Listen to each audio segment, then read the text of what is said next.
طيب أنهي أهم في الأفلام المتعة والّا الرسالة؟ يعني في مثلًا ناس بتحب إن هي تشوف الفيلم يكون ممتع وخلاص، مش مهم يتقدّم فيه رسالة أو يعني حاجة تكون مؤثّرة في حياتنا الواقعية، نقدر يعني إن الفيلم دوّة يلهمنا بيها، ومثال على الأفلام ديّة معظم أفلام السوبر هيروز وأفلام الأكشن وأفلام الكوميدي، معظمها بتكون معتمدة أكتر على المتعة، أكتر من إن هي تقدّم لك قصة أو يعني رسالة معيّنة إن هي تأثّر عليك في حياتنا الواقعية.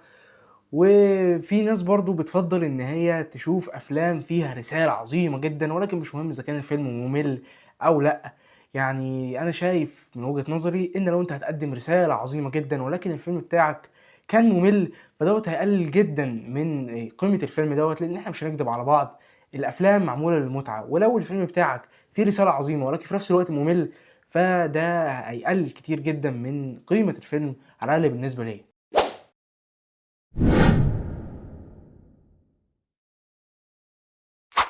وبالنسبة لأفلام السوبر هيروز واللي في ناس كتيرة بتعتبر إن الأفلام ديّة مش سينما، ومن أهمهم طبعًا مارتن سكورسيزي اللي قال كذا مرّة إن الأفلام ديّة مش سينما، وإن هو يعني مش مكانها السينما مكانها الملاهي، ولكن أنا أختلف معاه بشدة رغم إني متفهم يعني ليه هو شايف الموضوع كده، لإن هو شخص يعني اتولد واتربى في بيئة كانت كلّها الأفلام يعني كلّها كانت أفلام واقعية، أفلام بتحكي عن قصص ممكن تحصل في حياتنا الواقعية، لكن فجأة ظهرت موجة من الأفلام المليانة CGI ومعظمها طبعًا وأهمها أفلام السوبر هيروز اللي دايمًا متصدرة شباك التذاكر، ودوّة حاجة بتضايقه جدًا إن هو شايف إن الأفلام الواقعية التانية مش بتاخد حقها، لمّا الأفلام دي هي اللي بتروج لها بشكل كبير إن إحنا نخش لها في السينما،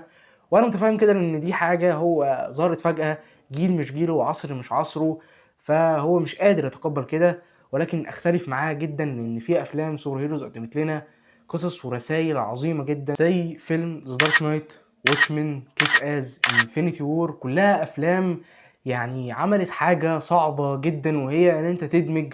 يعني الأبطال الخارقين وفي سياق عالم خيالي جدًا بإن أنت تربطهم برسايل وإسقاطات على حياتنا الواقعية، وأنا ممكن أعمل فيديوهات عن الأفلام ديّة مخصصة أتكلم فيها عن الإسقاطات والحاجات اللي فيها، وبالذات فيلم Watchmen اللي فيه إسقاطات كتيرة جدًا على حياتنا الواقعية، وبالذات حقيقة أمريكا واللي ممكن نبقى نتكلم عليه في فيديو لوحده.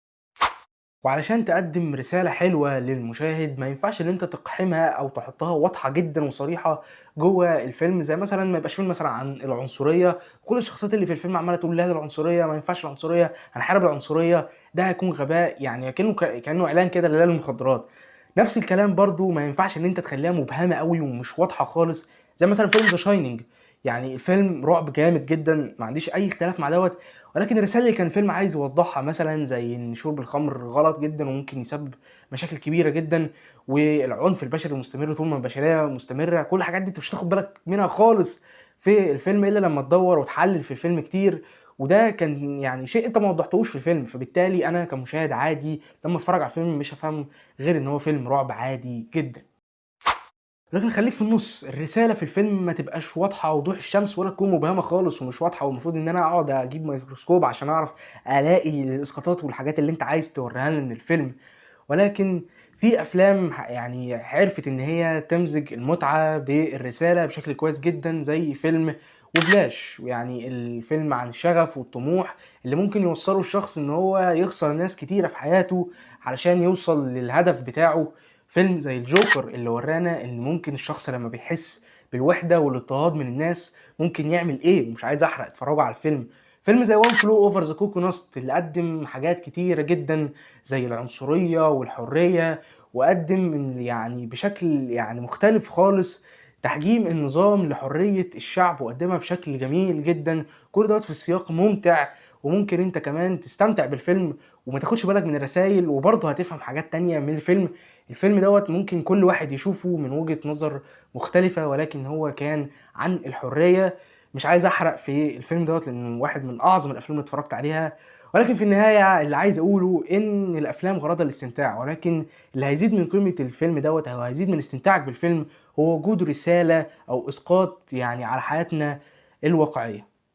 وبس كده، دي كانت كل حاجة عندي في فيديو النهارده، ما تنساش لو الفيديو عجبك تدوس لايك وتشترك في القناة عشان عايزين نوصل القناة ل1000 مشترك قبل نهاية السنة، وبس كده، سلام.